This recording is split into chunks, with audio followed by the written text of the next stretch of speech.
Abrimos este bloque, nos encontramos con Adrián Vitali. ¿Cómo te va, Adrián? ¿Todo bien? Muy bien, Ale, ¿vos? ¿Todo bien? La verdad que sí. Bueno, vamos a hablar de un tema interesante que tiene que ver con María Magdalena. ¿Quién fue María Magdalena? Bueno, en la Biblia, cuando ella aparece y tiene algunas intervenciones, es una intervención de una mujer piadosa, de una mujer enferma y de una mujer que termina siguiéndolo a Jesús después de haber sido curada por él. Esa es la figura de María Magdalena en la Biblia. No hay ningún indicio bíblico que indique otra cosa, de que era una prostituta, de que... Bueno, se habla muchas veces de eso, ¿no? Bueno, pero eso surge de una mala interpretación de una homilía del Papa León en el siglo VI, cuando hay dos relatos que están juntos, el de María Magdalena, que es la mujer que tiene hemorragia, y le toca el manto a Jesús y se cura, y el relato anterior es la mujer prostituta que le traen y le dicen a Jesús, la ley de Moisés ordena que hay que apedrear a esta mujer. Y Jesús le dice, se agacha, escribe con el dedo en el suelo y le dice, el que no tenga pecado que tire la primera piedra, y todos se van, ¿no? Entonces el Papa León comparó estos dos relatos diciendo que era la misma mujer, y en realidad de esta mujer no sabemos quién era, una mujer anónima, y la otra sí sabemos quién era, que era Magdalena. Entonces comparó que era la misma y desde el siglo VI viene esa confusión que María Magdalena era una prostituta que termina, digamos, convirtiéndose al discipulado de Jesús. ¿Se habla que era la pareja, puede ser, de Jesús? Eso surge de los evangelios apócrifos. Los evangelios apócrifos son relatos novelados de la vida de Jesús. Hay muchos elementos de la literatura apócrifa que por ahí los incorporamos como relato histórico, pero que no sabemos si lo son o no lo son. Por ejemplo, el nombre de los Reyes Magos viene de la literatura apócrifa. En la Biblia, en el relato de Mateo, que es el único evangelio que habla de los Reyes Magos, dice, llegaron unos magos de Oriente. No dicen ni cuántos eran, ni tampoco dicen los nombres. O sea, no sabemos, porque es un relato simbólico.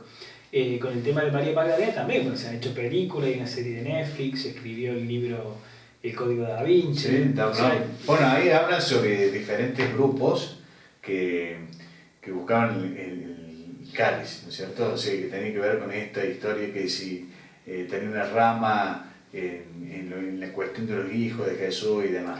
Sí, digamos, son todas relaciones noveladas, ¿no? Por ejemplo, el Código Da Vinci, Dan Brown lo aclara muy bien en la primera hoja. Es una novela, dice. Es una novela. O sea, no dice que es un relato histórico, dice es una novela.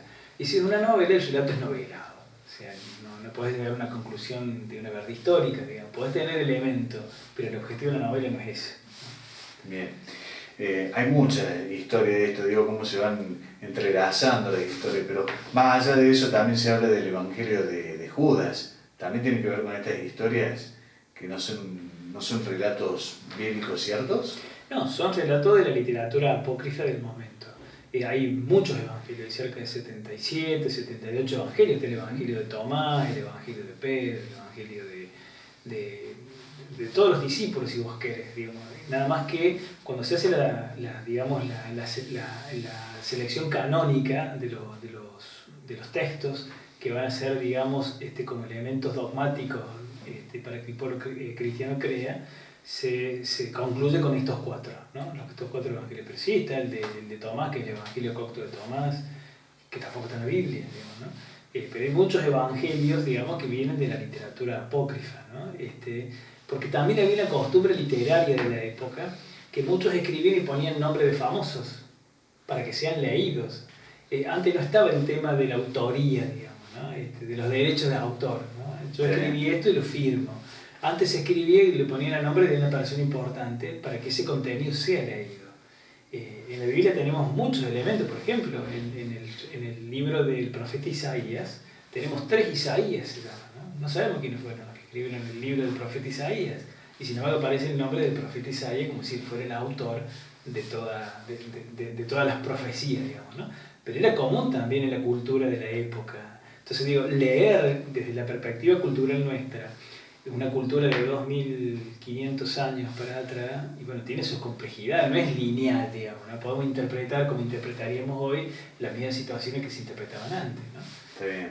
En el Código de Da Vinci también nombra sobre el priorato de Sion, ¿no? Estos grupos selectos que fueron dando luz y bueno, y hablan de Da Vinci sobre sus pinturas, sobre ese código que fue revelado en esta novela, ¿no? Sí, son todas, digamos, construcciones simbólicas. Ficticia, digamos, ¿no? Sí, y de la época también, ¿no? Recorremos, bueno, todo ese mundo oscurantista del medioevo, bueno, grandes películas como El nombre de la rosa, la biblioteca que era un laberinto, el conocimiento que no todos podían acceder, no todos podían revelar lo que pensaban porque si no tenían castigos. Libros prohibidos. Los libros prohibidos, la trama de la película El nombre de la rosa de Umberto Eco es increíble, ¿no? Ese libro que mata, que va pasando el dedo por la hoja y la unta en la lengua y se va envenenando, ¿no? Sí. Que en realidad el mensaje es que el conocimiento te podía matar, ¿no? Esa es la metáfora. La metáfora, ¿no? Y la biblioteca como laberinto, ¿no? El conocimiento que vos te podés perder en el conocimiento.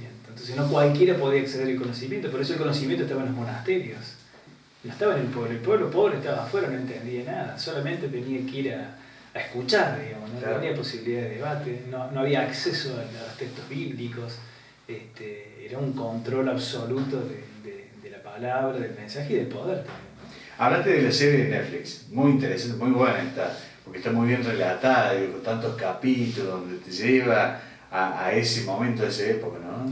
Hay también hay una vuelta a lo histórico y siempre a todos nos llama la atención, ¿no? La serie de Vikingo, la serie de Spartacus, la de María Magdalena o la de Jesús de Nazaret, digo, todos estos relatos antiguos que uno los ha tocado de oído, poder visualizarlo como parte de la vida común y normal atrapa un montón. Pero también está bueno, digo, empezar a ver cómo eran los personajes en aquel tiempo, sabiendo siempre que son lecturas noveladas o relatos novelados, digamos, ¿no? Eso por ahí siempre uno tiene la tentación de creer que eso es así o fue así, quizás sí o quizás no sabemos. Pero está bien el concepto que está dando el tema de la novela, porque se crea como una novela. Bueno, porque hay que construir eso, ¿no? Nada es lineal, digamos, ¿no? Entonces digo, por ahí caemos en la tentación de creer que es lineal, o el que leyó el libro de Dan Brown, el Código Da Vinci, dice, bueno, María Magdalena es la esposa de Jesús.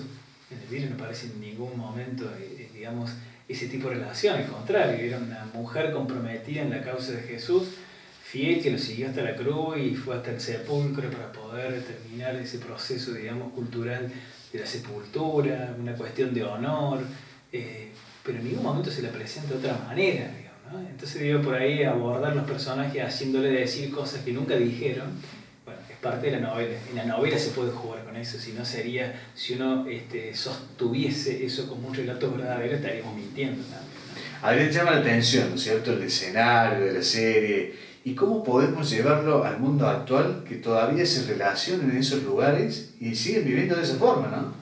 Bueno, le pasa a nosotros, tenemos una mirada, por eso te digo, distante, cultural, geográfica, y esos lugares... Y siguen con la misma cultura, como bien dijiste. Sí, digo, porque la cultura también es parte de la construcción de un lugar, ¿no? Las culturas tienen mucho que ver con los lugares geográficos. La cultura, por ejemplo, del pueblo ruso, que es un estoico, fuerte, por ejemplo, frío, el que viene a Siberia y tanto el día encerrado.